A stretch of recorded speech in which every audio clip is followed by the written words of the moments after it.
you ain't trying to have Tim Duncan playing back-to-backs and all that. I mean, right. Let's keep it real. And as a fan, again, it's about big picture. Now, again, see, Dominique, I hate. All right, I'm gonna get one of those. Again, I'm gonna get a dog shot collar. And hey, you know what that's like. Every time I give it, like, shock myself to death every time I do it. No, that's like when me and you are not recording or not on the air. Then my favorite compound word, GD. The motto for anybody from Decatur. Mm-hmm. We just be talking about like, yeah, GD, because GD said, so it's one of them things, man. What was I saying? But see, I can't even own that. That's not even mine. That's somebody else's. And they're cursed. I'm cursed now with. Anyway, what was I talking about? I was talking about the bigger picture, and as a fan, understanding. And like I still propose that here in Atlanta, people are still learning to be basketball fans. They're learning to understand that it's not about the highlight factory. Like last year, they said stop. They said stop calling it that. People don't listen. They hard headed. Like, them folks came in and said it's no longer the highlight factory. What they still call it everywhere. Highlight factory. No, but Steve Koonin has said that they were bringing the highlight factory back. That's like, that was one of the first things he said when he took over as CEO. See, that's ridiculous. Like, we're bringing the pack back and we're bringing the highlight factory back. All that's ridiculous. So, just have good basketball. Then you don't need funky nicknames. You know what it's called in L.A.? Right. The Staples Center. It's called Madison Square Garden in New York. Just have a good product, man, and then things will, I don't know. Maybe I'm just an outlier and an idiot. Well, I am an idiot, but whatever. Also in the NBA, I forgot what I was about to say too. Finishing up with this sitting players thing, but the Adidas, they decided not to re-sign with the NBA, which is kind of crazy because it's going to open up the door for Nike and Under Armour. Under Armour, they've been trying to get their sneaker line out with guys like Steph Curry. Cam Newton has a shoe deal with them as far as football is concerned, but they've been trying to, get into more of the sneaker situation. And since Adidas is now bowing out, it opens up the door for them to, if the NBA wants to move in a new funky direction, which is what Under Armour is known for, and Nike too, because Nike does all the Oregon stuff and all that funky stuff they do up there in Eugene. So I think as just a sidebar, small little. Who did Maryland stuff? Under Armour or Nike? I think Under Armour is up that way. Okay. If they did, they based in Baltimore. I think they're based in Baltimore. Yeah, I don't know that they did it, but I know. Well, I believe Under Armour is up in that direction. So maybe Under Armour did it, but I don't know. It could be anybody. To be honest with you. But I was just going to say, you talking about all the funky stuff that we see. Like, I mean, we've seen these NBA uniforms go through a transition before, and ultimately they all came back. Remember how the Phoenix Suns had the jersey with the basketball that had the sun around it, looked like it was moving. And I think the Philadelphia 76ers had something similar to that, except for theirs was like blue. The ball was blue, and a lot of these teams have experimented with stuff, but at the end of the day, I just, sports fans are not receptive to a whole lot of change when it comes to these uniforms. I mean, that's why they ultimately go back. Like, we see a lot of great prototypes. I think you're absolutely wrong about that. Yeah. You know who college football and the NBA and these people aren't worried about? Guys like me and you. They're talking to the millennials, the young kids. So while you grandpa is like, oh my God, how many uniforms these youngsters gonna wear? Yeah. No, but guess who thinks is awesome? The 17-year-old junior at whatever high school. Right. That's who they're talking to, not you. Because we were in school when the alternative color came out, when the NFL team, the NBA team started wearing the third color or whatnot. I'm familiar with the whole movement, but I see a lot of jerseys, like the prototypes that they have out every summer or every fall, like with the NFL. And it's like, I've been seeing prototypes of Falcons uniforms, and I'm like, man, Uncle Blake needs to just buy into that right now. And that's what I'm saying, like, and I'm guessing they don't think people will be receptive to it, which is why, some teams make those moves and some teams don't. No, I think the whole thing was a marketing ploy. If you remember, the first time we saw those things happen right before Nike took over for Reebok. And people was like, "Oh man, it's gonna be sweet!" And the only jerseys that changed were Seattle's. Everyone else stayed exactly the same as it was. Right. Now the Cleveland Browns have gone more orange this year with a brown face mask. Right. Ooh, so intimidating. Yeah. No, it was more brown. They added more brown. No, they added brown to the face mask. The actual color is a brighter orange or a deeper orange. I mean, not brighter, but deeper. Because if you say brighter, it sounds like a cone, like a traffic cone or whatever. I know what I was about to say earlier. It came back to me, and this happened yesterday during one of the games, the game that Van Gundy and Mark Jackson did, and I'm glad it happened because I've been wanting to say something about it for a while, but I never want to come across as like of the two of us. Rob is the more homer of the two of us. We're both from the Metro Atlanta area, Decatur to be exact, but Rob has more of a more emotional attachment to the local teams than I do. And for a gamut of reasons, but that's just what the dynamic is of the show, and that's what kind of makes the show work, the kind of yin and yang of the show. So it's something that I've been thinking about for like probably since the year started, as a matter of fact. And Jeff Van Gundy said it yesterday. And I can't wait till we can get some sound clip capabilities with the podcast, because I would love for you to hear him say it, because he talked about the Atlanta Hawks and them not appearing on these Sunday night games. And the reason I'm glad he said it, because then it doesn't sound like some dude from Atlanta polying for the Hawks. Because I know a lot of you have never heard me before on the radio. So you don't know that's something that I don't do. I don't poly for the local team. It is what it is. If they're bad, they're bad. If they're good, they're good. I recognize them on either side of the fence. My issue with them not appearing on the Sunday broadcast, the ABC broadcast, is just that they're a good product. And if you're the NBA, you want to showcase your good product. The same way that you cut the Knicks, you just flex them out of any national broadcast. Come on, you can insert the Hawks.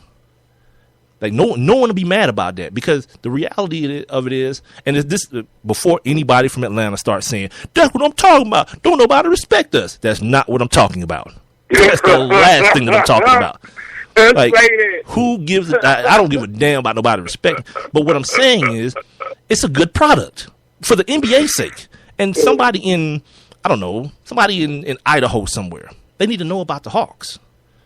An NBA fan in Idaho needs to know about the Hawks. Needs to be able to see the Hawks. Like my dude Alec is from North Carolina.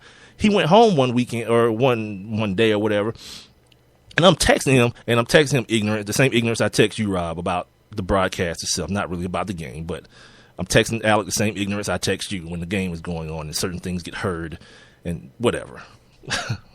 So whatever. But anyway, yeah, so I'm texting him about it and not thinking to myself that he can't see the game. Like he's watching Charlotte Bobcats. Right. You did? Yeah. Not realizing. That's that whole regional thing. So even as close to us as North Carolina, people don't really know about the Hawks. And quite frankly, record-wise, it's the best thing going in the NBA. Now, I'm not going to say it's the best thing, from the eye test. Like, I'd much rather watch, Clay and them boys and Steph and them boys in Golden State for my basketball viewing pleasure. But a close, in that top 5 of people that I want to watch, definitely. Hawks, man. I love watching the Hawks play basketball, especially when they're playing their brand of basketball, that sharing and that team defense that they play. I love it. I love every minute of it. If I could only watch it in mute, but I love watching these dudes. The visual part of the game is awesome. For those of you, but what's crazy is the Hawks were on national TV more when they were a laughing stock and nobody believed in them than they are right now. Well, let's kind of draw a line of what we're talking about or what I'm talking about. I'm not talking about that NBA TV crap. I'm not talking about ESPN or even TNT. I'm talking about the profile, like the Sunday game where nothing else is going on in the NBA. Like you have to watch. If you want to watch the NBA on Sunday, guess what you was watching yesterday? You was watching Oklahoma City. You was watching Houston. You was watching the LA Clippers and who else? Right. Who was the other team they were playing? The Clippers? The Bulls. The Bulls. Right. Oh, you gonna watch those 4 teams on Sunday if you want to watch some NBA basketball. And then if you want to get snarky with yourself, you turn to NBA TV and watch some D-League stuff, which, quite frankly, some of those announcers are ridiculously stupid, dude. And I don't mean that in a bad way. The other day, these dudes was like, I don't know what the hook was, but like every time a certain dude did something, they just break out into a different Michael Jackson song. Both dudes. What? Yeah, dude. It was so ridiculous. I was like, I'm gonna keep watching this because I want to see if it happens again, and then it did. So it's basically like semi-pro because they having corn dog night and all that kind of stuff on TV. Like somebody a dunk, and then or somebody get a block shot, and the dude just start breaking out to beat it, and the other dude join right with him. I mean, was he just humming the word? Were they humming the beat, or were they singing the words? They're singing the song, B. It was so ridiculous. I was like, and I hate that I even tweet about it. Because I did, halftime came. I said, let's see what's going on in these D-League games because I'm an idiot. Yeah, I would have liked to know about that. I don't have anything better to do with life. So, D-League's on. Let's see what's happening here. And it was, I don't even know. So it was like, all of a sudden they just broke out, beat it, right, beat it, right. beat it. Got to be starting something.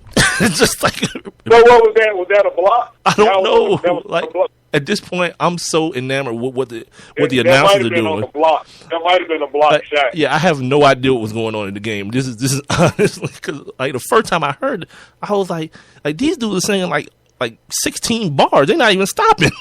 These dudes just run up and down the court. They're still singing. I was like, yes. I love just unbridled ignorance, like especially because that's why I'm so stupid. Because obviously these dudes realize like no one listens to this, no one's watching this, so I'm gonna be as stupid as I possibly can. Same with me. Like that's why I gotta stop checking those numbers and stuff because eventually the realization is gonna hit me that people are gonna listen to me is gonna sabotage my whole game. Because the reason I'm able to be me is because I think no one cares. I really believe in my heart that no one cares about anything I have to say. So I just open my mouth and let foolishness just ripple out into your ears. Mm-hmm. Yeah, I keep looking at these numbers, and God, some of you are gluttons for punishment, is what that says to me. Hey, that's what I said. That's what I said the other day when I looked. I was like, boy, some folks don't have nothing better to do. Just gluttons for punishment. Let me download this. This seems to be very ignorant. Good. Well, all right, fine. And we thank you. Hey, you talk about how much you like ratchet stuff. That's that. Dude, there's a song called The Ratchet Anthem. This girl, they're like, this is the most ratchet sports show I have ever heard. There is a song called The Ratchet Anthem. And this girl has rules for being ratchet. Hey. Oh God, I love it. I love ratchetness. Speaking of ratchetness, and I guess we can kind of talk about this a little bit tomorrow, but I'm gonna bring it up today. This is some story about the Kappa Sigs, another white fraternity in Maryland. They found a racist email. Oh, everyone shudder. But like tomorrow, yeah, we can talk about this tomorrow because I had a hard time. I had a hard time deciphering if the email came from a black dude or a white dude because of what was said in the email. You know what? F it. I want to talk about it now because I couldn't understand. Like I'm reading the email and I'm like, damn, part of it, excluding the part about the rape, the unconsensual sex. It sounds like something I could have written. Like, wait a minute. Oh my God. He talks about, my N-words come through. Let's get ratchet. I was like, what? Hold on. A white dude wrote this? Yeah, you know what?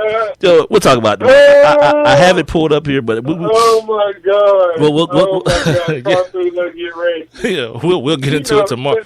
Yeah, he's like, my N-words, let's get ratchet. Man. I'm like, wait a minute. Is it a black dude or a white dude that did this? Is it? No, man. Can anyone confirm the race of the email sender and the race of the email recipient? No. This is a white guy, man. I'm reading this. Regardless of the rush shirt, let's get ratchet as hell during rush week. Damn right. Let's do that. Yeah. My thing will get. enamored, and else and compound